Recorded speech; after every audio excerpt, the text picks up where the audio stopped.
Hello guys, আজকে চলে আসছি আমরা একটা নতুন চ্যালেঞ্জ নিয়ে, যেটা ইন্ডিয়া ভার্সেস বাংলাদেশ। আর এদের দুজনের মাঝখানে আজকে হবে একটা ফুড চ্যালেঞ্জ।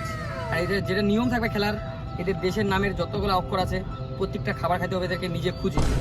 আর এই খেলার সময় থাকবে শুধুমাত্র 2 মিনিট 30 সেকেন্ড। তোমরা রেডি তো? চলো স্টার্ট করি। 3, 2, 1 গো। তোমাদের সময় শুরু।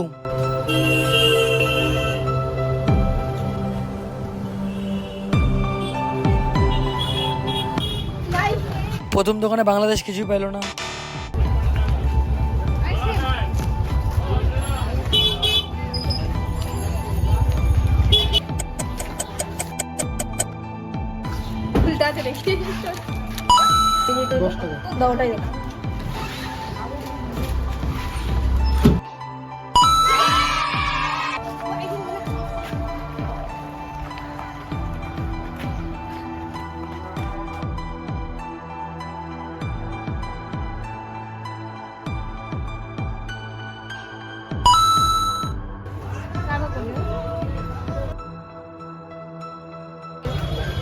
बाद में खाएंगे।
প্রতিবারের মতন এবারও ইন্ডিয়া জিতে গেছে।